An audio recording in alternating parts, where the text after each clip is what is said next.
estrela pontilhando o teu poder, mostrando a criação. Então minha alma canta-te, Senhor, grandioso és tu, grandioso és tu. De novo. Então minha alma canta-te, Senhor, grandioso és tu, grandioso és tu. Quando eu vagar nas matas de floresta, o passarinho alegre a cantar, olhando os montes, vales e campinas, em tudo vejo teu poder sem par. Então minha alma canta-te, Senhor, grandioso és tu, grandioso és tu. Então minha alma canta-te, Senhor, grandioso és tu, grandioso és tu. Quando eu medito em teu amor tão grande e teu brilho dano pra salvar, na cruz vertendo teu precioso sangue, e minha alma se purificar.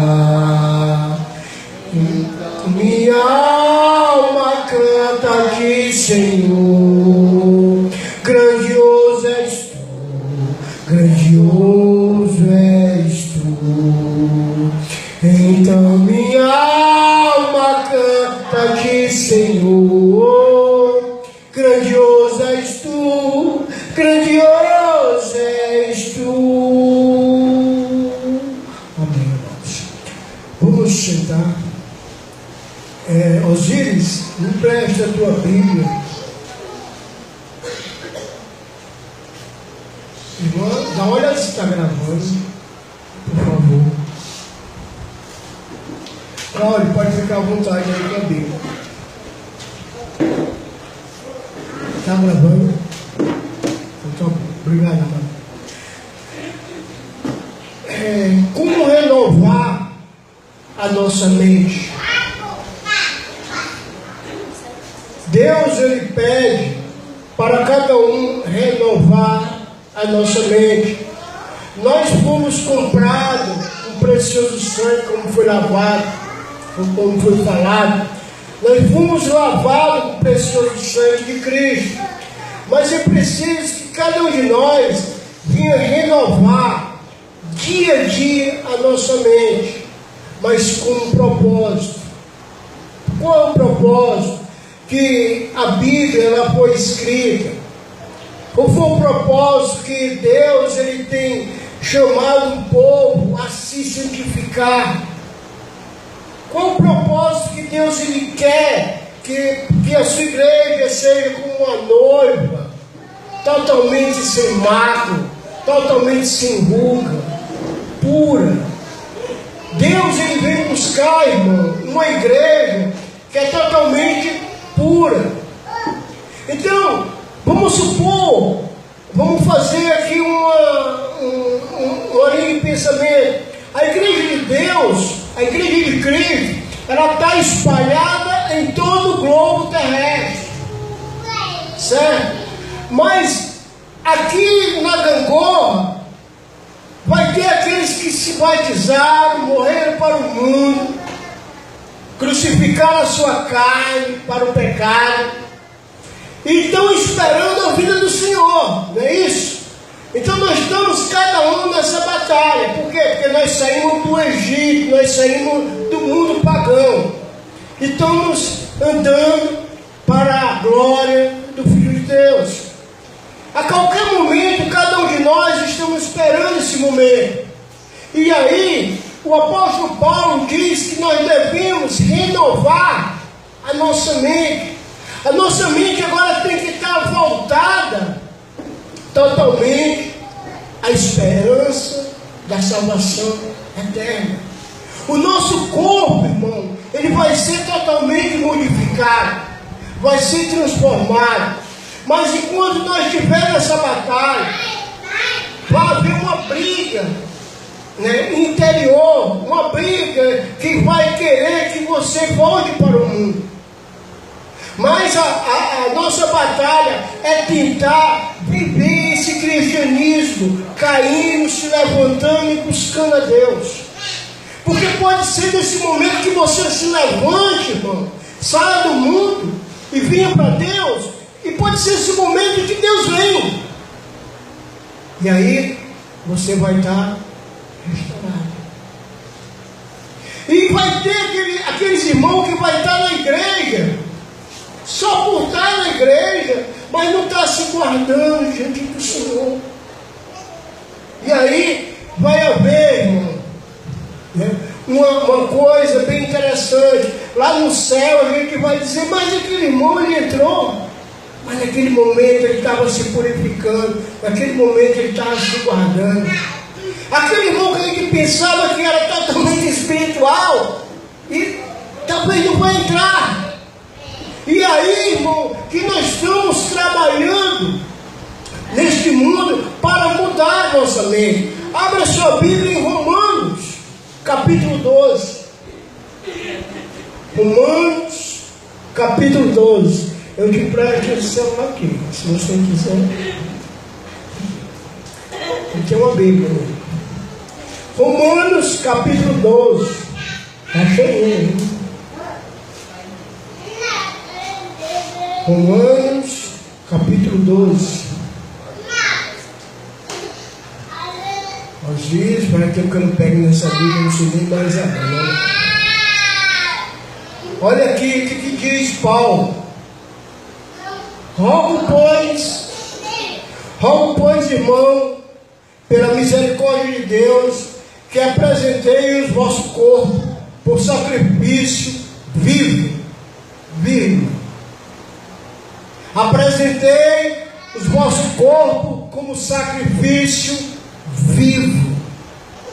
Se você for para o Velho Testamento, todo corpo que era oferecido a Deus na época era corpo já morto, que era um corpo de animal, que era degolado e rebolado sangue em cima dos irmãos. Então era um sacrifício morto. Mas aqui Paulo está pedindo a Deus que nós devemos apresentar o nosso corpo como sacrifício vivo, santo, agradável a Deus, que é o vosso culto com razão, racional. E não vos conformei com esse século, mas transformado pela renovação da vossa mente, para que experimentei qual seja a boa e perfeita vontade de Deus. Então tem um propósito aqui para nós cristãos. Ele pede que o nosso corpo seja sacrifício vivo e agradável a Deus. E ele pede que nós não devemos mais se conformar com esse século, mas renová-lo pela renovação da nossa mente. Mas por que Paulo ele tinha essa preocupação? É porque Deus, irmão, é um Deus santo, santo e santo. E Ele vai resgatar a sua noiva pura e santa. E é aquele momento, irmão, que cada um de nós vamos estar diante do trono de Deus para receber o bem e o mal que tiver feito através da nosso corpo. E aí que Paulo ele diz, irmão, renove a vossa mente, seja um sacrifício agradável a Deus. Irmão, Quem é aqui que quer ir para o inferno? Levante a mão. Ninguém quer ir para o inferno. Então, irmão, vocês estão no caminho certo. Se vocês não querem ir para o inferno, vocês têm que oferecer o vosso corpo como sacrifício. E é esse ponto que eu quero levar à nossa mente, que a nossa viva esperança é estar em Cristo Jesus e viver através dele para mudar esse mundo, para transformar esse mundo, para não aceitar as coisas desse mundo. Devemos estar querendo, ao nosso derredor, a nossa família é o primeiro alvo para a nossa evangelização. A nossa família é um ponto-chave para a gente estar evangelizando. Sabe o que diz o apóstolo Paulo? Se o pastor não sabe cuidar da própria casa, como vai cuidar da igreja de Deus? Deus, ele não quer homens desqualificados de nenhuma maneira. Ele quer homens que o primeiro ministério do homem é a sua casa. E quando a mulher se torna cristã, o seu ministério é cuidar da casa. O marido, ele pode chegar caindo pelas tabelas, bebo, vomitando, mas ela tem que cuidar daquele marido. Como diz Pedro, uma boa esposa cristã, que vai cuidar do marido de acordo com o que ele precisa, porque ele não tem conhecido o amor da verdade para ser salvo. Abra comigo em 1 Pedro, capítulo 3. A igreja aqui é cheia de mulher, né? Então eu vou puxar uma sardinhazinha para nós aqui, tá bom? Depois os portões, para levar a sua chibatadinha. Então diz aqui, capítulo 3, versículo 1, de 1 Pedro: mulheres, sejam vós igualmente submissas ao vosso próprio marido, para que, se ele ainda não obedece o que? A palavra, quer dizer que ele não é cristão, seja ganho, sem palavras, pelo procedimento da varoa. Aí, ele vai dizer semelhantemente o homem. O homem tem que ganhar a mulher pagã, a mulher incrédula, do mesmo jeito, orando, se submetendo. Porque ele vai dizer que a mulher é o vaso mais frágil. Olha só comigo. Observe o vosso honesto comportamento cheio de temor. Não seja o ardor da esposa o que é exterior, ou pisar de cabelo, ou ouro, ou aparado do vestuário. Seja, porém, homem interior, um coração unido, incorruptível, intranscendente, um espírito manso e tranquilo, que é agradável a Deus. É agradável diante de Deus. Por isso, assim também se ataviaram as outrora as santas mulheres que esperavam em Deus, estando submissas ao seu próprio marido. É interessante que ele chama as mulheres para ser submissas ao seu próprio marido. Aqui ele vai usar Sara. Sabe o que acontecia no tempo do Velho Testamento? Olha, eles moravam em tendas. Tudinho. O povo de Israel morava em tendas. Eles eram nômades. Eles estavam aqui no campo. Passavam talvez 1 ano, 2 anos, criando a sua criação. Depois que a criação comia tudo ali, eles levavam para outro campo, porque eles eram pastores. Levavam para outro local. E quem era que ficava para arrumar todo aqueles utensílios das casas? Eram as mulheres. Então as mulheres, os homens serviam, iam com o pastor, e as mulheres cuidavam do lar, sendo sempre submissa ao seu marido. Então, a submissão aqui é uma maneira de obedecer a Deus. Eu tenho que ser submisso à minha esposa, dentro do contexto que ela esteja submissa a Deus, e vice-versa. Mas se ela é incrédula, eu tenho que realmente, dia após dia, estar orando por ela, tentando conquistar ela para o meu Deus. E vice-versa, a esposa. Porque se a esposa não sabe ganhar o marido, o que acontece? O que acontece? A palavra diz: a mulher insensata, com as próprias mãos, destrói a sua casa. Não sejas insensato.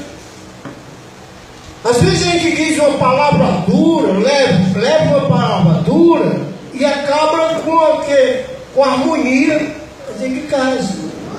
De vez em quando eu dou uma quebrada de briga lá em casa. Aí eu digo: meu filho, vou no seu ajeitar. O seguinte é esse: eu quero chegar na minha casa e quero paz. Eu chego do trabalho, eu quero paz, eu não quero confusão. Então aí a gente se ajeita para ali. É isso que deve acontecer com cada um de nós. Devemos olhar o irmão como sendo sempre superior um ao outro, para não se achar que é dono da razão. Porque enquanto nós estivermos nessa carne, nós não somos donos da razão. Então, tanto Paulo como Pedro, eles tinham um grande cuidado com a igreja que estava no mundo. E com essa igreja, uma igreja também gentílica, que hoje nós somos gentis. Nós não somos judeus, mas nós somos gentis. Então nós carregamos muita cultura errada. E a cultura que Deus quer é que o homem entenda que a mulher é um vaso frágil e a mulher tem que se submeter ao marido. Porque toda chibatada vem primeiro na cabeça dele. Quando Eva pecou no jardim, sabe quem foi que Deus procurou? Adão. Não foi Eva não, foi Adão. Adão, onde é que está? Aí Adão, não, estava me escondendo porque eu estava nu. Ele disse: quem foi que te fez conhecer que tu estava nu? Aí ele bota a culpa em Deus. A mulher que tu me deste, essa fez. Aí ele chega para a mulher, e a mulher bota a culpa na serpente. Então a serpente é quem pagou o pato, e o pecado entrou. Mas uma coisa, irmão, quando Deus vai buscar, Ele não vai buscar a mulher, Ele vai buscar o cabeça da casa. Nós somos Jesus, Deus é o cabeça de Cristo, Cristo é o cabeça do homem e o homem é o cabeça da mulher. Mas a gente não tem que tratar a nossa esposa como capaz, mas por igual, principalmente como irmã, porque perante Deus todos são um. Então, Paulo e Pedro estavam com essa grande preocupação. Nós não devemos moldar a nossa vida assistindo televisão. A gente assiste uma televisão, vê um caso de adultério e tal, aquele negócio todo, a gente quer levar para onde? Para o nosso lado. A gente vê o marido espancando a esposa, a gente quer trazer para o nosso lado, e aí vice-versa. A gente vê os filhos desobedecendo na novela, a gente quer também fazer a mesma coisa. Então, a gente está sendo doutrinado. Mas no domingo a gente está sendo doutrinado para ter a mente do Senhor. Mas é com propósito. Tem propósito. O propósito é viver uma vida eterna com Deus. O propósito é viver eternamente com Deus. Por quê? Vamos lá para 2 Pedro, bem vizinho aí, que eu não vou andar muito hoje. Capítulo 3.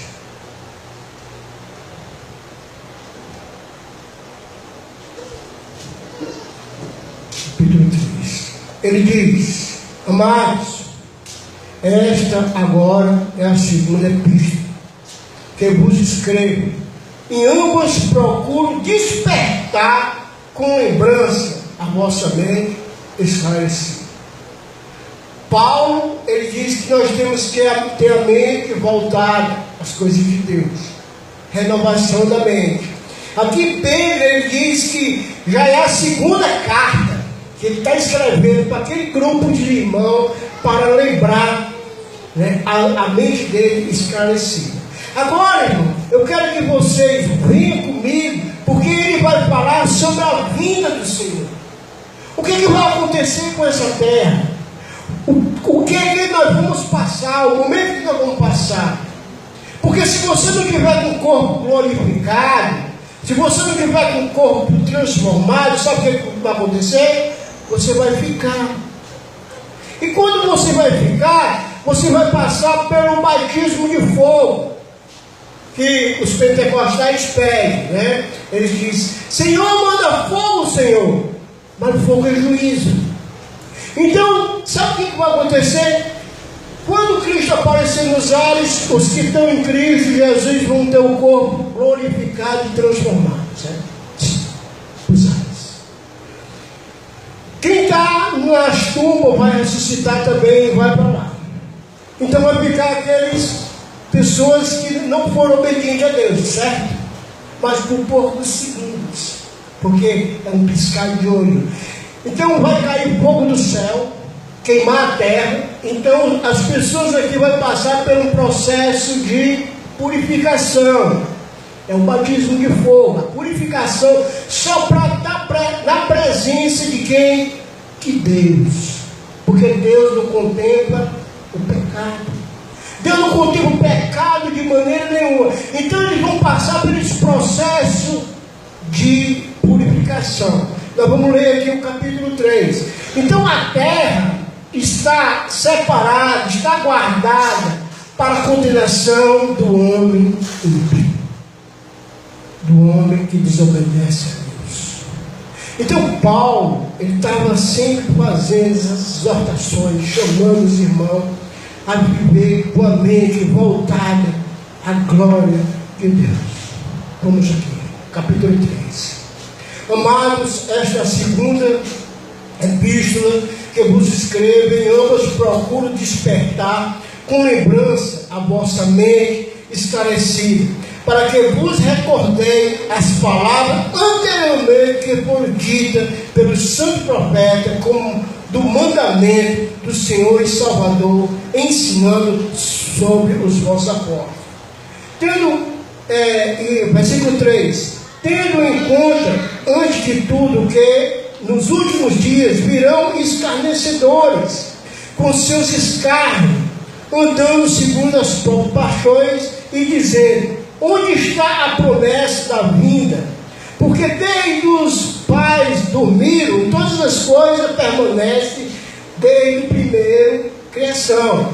Então, as pessoas aqui que estão vivendo aqui nessa bebedeira, nessa curtição, nessa vida doida, eles vão dizer: rapaz, esse negócio de crente é só ilusão. Esse negócio de crente é dar dinheiro a pastor. Sabe? É enrolança. Esse negócio, desde a criação, que os pessoal dizem que vem um fogo aí, não vem não. Certo? A palavra vai dizer que vem. Ele diz, versículo 4, dizendo: onde está a promessa da vida? Porque desde o princípio dormiram, todas as coisas permanecem desde o princípio da criação. Porque deliberadamente esqueceram que de longe do tempo houve céu e terra, quando surgiu a água, através da água, pela qual a palavra, pelo qual veio a perecer o mundo daquele tempo, afogado em água. Ora, o céu que agora existe, versículo 7, ora, o céu que agora existe, e a terra, pela mesma palavra, tem sido entesourada para fogo, estando reservada para o dia do juízo e destruição do homem ímpio. Não é isso? Aí ele vai, versículo 8: há todavia uma coisa, amados, que não deveis esquecer, que para o Senhor um dia é como 1000 anos, e 1000 anos como um dia. Não retarda o Senhor a sua promessa, alguns a julgam demorar, pelo contrário, ele é longânimo convosco, não querendo que nenhum pereça, mas que todos cheguem ao arrependimento. Então, uma das coisas, irmão, que para Deus 1000 anos é como um dia, e um dia é como 1000 anos. Então nós estamos o quê? 2000 anos, quase 2000 anos, é quase 2 dias. Mas nós estamos no final dos tempos.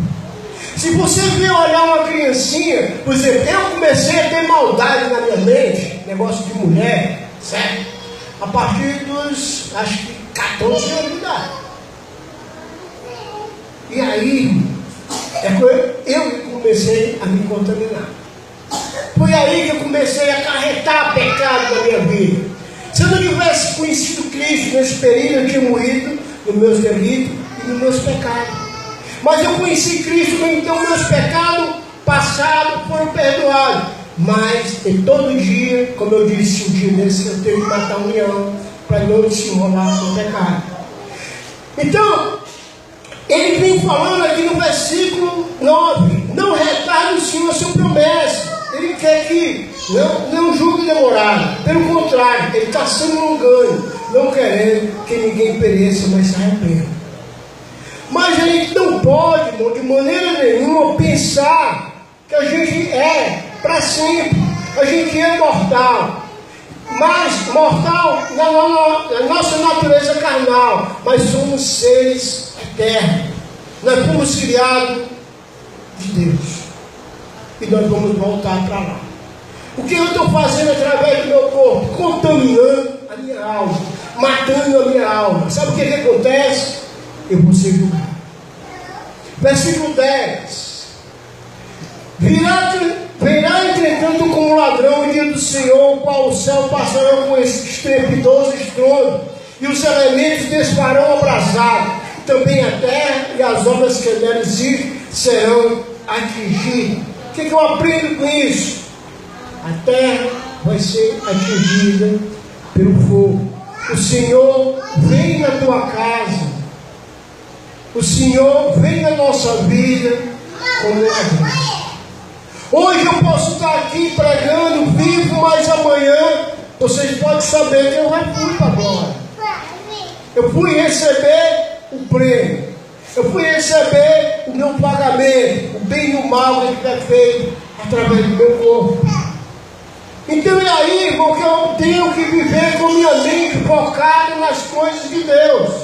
Versículo 11 e 12: visto que todas as coisas hão de ser assim desfeitas.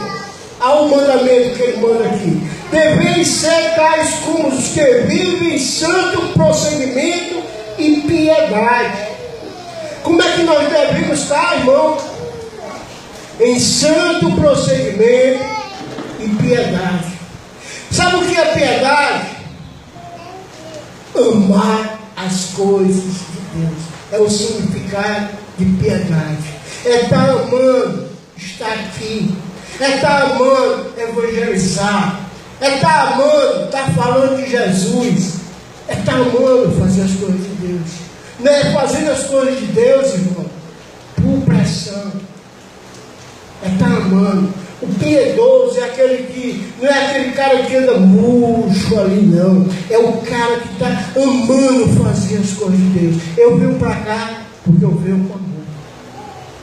Eu venho para cá porque eu amo vocês. Eu venho para cá porque é a minha vida, é o meu viver. Eu não sei mais viver fora da igreja. Então isso é piedade. Isso é amar a Deus. Isso é amar as coisas de Deus. Então devemos Ele diz: visto que todas as coisas hão de ser assim desfeitas, então deveis ser tais, como convém, santo procedimento e piedade, esperando e apressando a vinda do dia de Deus, para o qual o céu incendiado serão desfeitos, e os elementos abrasados derreterão.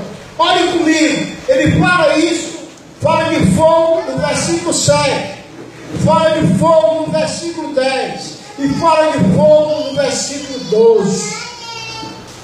Por que o judeu, ele queria enfatizar fogo, fogo, fogo 3 vezes? É porque, irmão, esse céu vai passar por isso. Nós vamos passar por esse momento. Momento que a gente vai tremer. Momento que a gente vai gritar por socorro e não vai ter mais como ter perdão. É o momento que a gente vai pedir misericórdia e não vai ter misericórdia. Porque a gente amou mais os prazeres do mundo. O cristão, ele não pode estar com a sua mente dividida, pensando nas coisas espirituais e pensando nas coisas do mundo. Ele tem que se entregar, ele tem que se submeter. O cristão, ele tem que, no mínimo, estar orando pela sua família pela manhã. No mínimo, está lendo as escrituras, mesmo um capítulo, no mínimo, para estar se alimentando de Deus. Porque quando eu não ouço aqui nas escrituras meu pai falar o que eu devo fazer, nisso eu vou pecar, nisso eu vou errar. Versículo 13: nós, porém, segundo a sua promessa, esperamos um novo céu e nova terra, onde habita a justiça. A igreja do Senhor, a igreja de Jesus, ela está, segundo a promessa, esperando um novo céu e uma nova terra, onde habita a justiça. Irmão, se você está esperando esse momento vai chegar. Você não vai mais precisar, irmão, estar pelos campos. Você vai ser iluminado eternamente, eternamente, eternamente. Você não vai ter fome mais, de maneira nenhuma. Você não vai ter sede. Você vai viver para Deus. Mas quando a palavra diz quanto aos covardes, os incrédulos, os abominados, os impuros, a parte delicada é o lago que age com fogo e enxofre, a saber, a segunda morte. A segunda morte. Irmão, nós estamos trilhando 2 caminhos. Mas Deus, Ele nos chama a trilhar um caminho. Ele diz, lá na sua palavra, capítulo 7,